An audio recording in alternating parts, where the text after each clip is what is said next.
યાદ છે ભૂતકાળમાં મુખ્યમંત્રી કે મંત્રી કે કોઈ પણ રાજકીય આગેવાન એ સત્તા પક્ષમાં હોય કે વિરોધ પક્ષમાં હોય, એ જ્યારે પ્રજા વચ્ચે જાય ત્યારે પ્રજા સ્વાભાવિક રીતે આવેદન પત્રો આપે, માંગણી પત્રો આપે, અમારું આ કામ નથી થયું, અમારું આ કામ સ્વાભાવિક છે.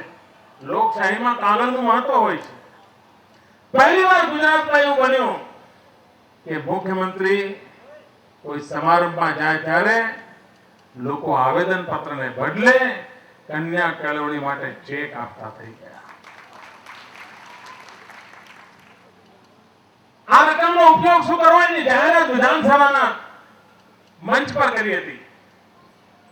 એ ભલે રૂપિયા મુખ્યમંત્રીના માધ્યમથી આવ્યા હશે, મુખ્યમંત્રીને મળેલી ભેટ સોગાદમાંથી આવ્યા હશે, પરંતુ એના પર હક જો ગુજરાતની દીકરીઓનો છે તો વિધાનસભાને વિશ્વાસમાં લઈને એની વાત કરવી જોઈએ.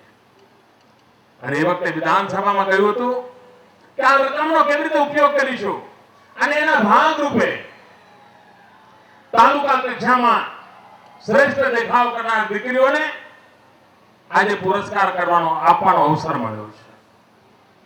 સમગ્ર ગુજરાતના તાલુકાની અંદર આ પ્રકારે દીકરીઓને આ પુરસ્કાર અપાઈ રહ્યા છે. એટલું જ નહીં, કોઈ દીકરી આઈએએસ આઈપીએસ માં જવા માંગતી હશે